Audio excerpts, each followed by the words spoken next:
Bonsoir à tous, c'est Prof et Geek, je suis très heureux de vous retrouver pour une nouvelle vidéo. Aujourd'hui, on va débriefer une de mes lectures que j'ai fait il y a quelques temps maintenant pendant ma pause. Je vous en avais parlé dans ma vidéo sur mes achats comics. Nous allons parler de Batman et le Joker, Deadly Duo, paru chez Urban Comics dans le Black Label de DC. Comme je vous l'avais expliqué dans mes achats comics de ces 3 derniers mois, ce comics m'a été offert par Nico de la chaîne Puppet of Comics, donc je le remercie encore une fois, c'était un cadeau d'anniversaire.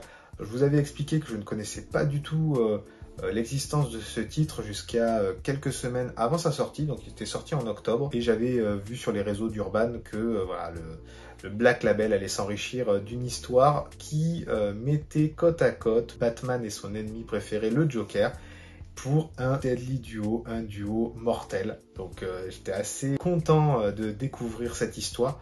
Alors, c'est pas la première fois que Batman et le Joker collaborent ensemble dans un combat. Contrairement à ce qui est dit là-dedans, oui, c'est vraiment pas la première fois. Alors, ça n'avait pas pris toute une histoire, mais dans Batman Metal ou Death Metal, je sais plus un des deux, Batman et le Joker affrontaient un ennemi commun. Alors, c'était le temps de quelques cases, mais du coup leur vraie première collaboration contre un ennemi commun, là c'est tout un album là-dessus. Ce qui se passe, c'est que Batman enquête sur un crime, voilà, quelqu'un vient de se faire arracher la tête, et tombe sur une espèce de ghoul qui ressemble vraiment au Joker, donc c'est assez surprenant, et il continue à mener son enquête.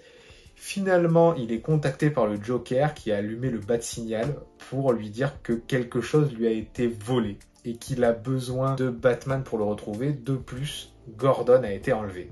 Donc toutes les conditions sont réunies pour réunir le Batman et le Joker, un truc qu'on n'aurait jamais vraiment pensé. C'est vrai que l'idée est folle de se dire qu'on va créer une histoire complète où les deux collaborent. Le truc qui n'est jamais arrivé sur tout un album. Donc là, c'est vraiment topissime. Et ils vont mener l'enquête du coup sur ces deux disparition. Graphiquement, le trait est vraiment super intéressant. Marc Silvestri a une touche qui amène voilà, ce côté gothique, un peu hachuré, très tranché. C'est juste dingue. Ça colle vraiment bien à l'univers sombre, à la fois de Batman et surtout de ces espèces de cool et du nouveau méchant qui apparaît dans les cases de ce comics. Voilà une espèce de ghoul là, jokerisé, j'ai envie de vous dire. Donc qu'est-ce que c'est que ces créatures? C'était vraiment super intéressant de découvrir l'histoire du duo, du nouveau méchant, de ces espèces de ghouls. C'est vraiment bien pensé et c'est top. Marc Silvestri va mettre en scène plusieurs épisodes où le Joker et Batman sont obligés de collaborer, même si plusieurs passages se font sans le Joker, puisque le Joker est amené dans la Batcave. Il y a tout un moment où forcément personne lui fait confiance, donc il est enfermé avec une cagoule SM où il y a des fermetures éclairs sur les yeux, sur la bouche. C'est vraiment très bizarre. Il écoute de la musique et tout content, c'est juste dingue. Et voilà, il y a l'enquête qui se mène. Il y a une découverte aussi de Gotham avec certains passages que moi je connaissais pas forcément, qui a été rajouté sûrement dans cette histoire à la mythologie du personnage, qui est vraiment très très cool.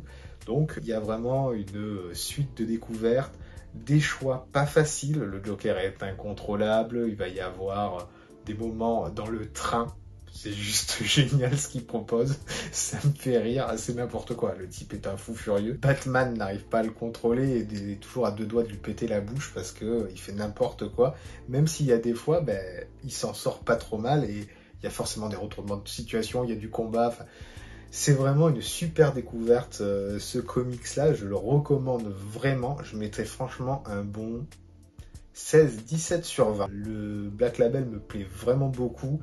Les histoires dedans sont souvent bien. Là, le duo improbable est juste passionnant à découvrir, même si j'aurais aimé que le Joker soit un peu plus présent. Mais voilà, il y a plein de retournements. La fin est juste géniale et on voit que le statu quo est préservé parce qu'il y a un rebondissement de fou à la fin. C'est juste trop bien. Alors il y avait eu un peu cet écho-là, de cette situation, je crois, dans la fin du Batman New 52. si je me trompe pas. Donc ouais, il y a des échos à d'autres récits, c'est vraiment top, je me suis vraiment régalé.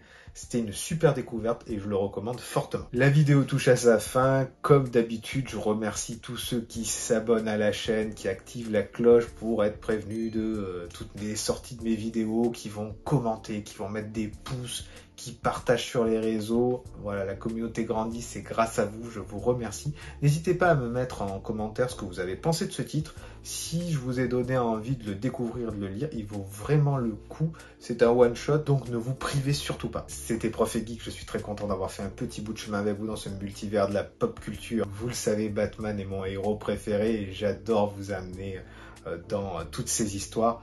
On se retrouve très bientôt pour une prochaine vidéo. Ciao, ciao!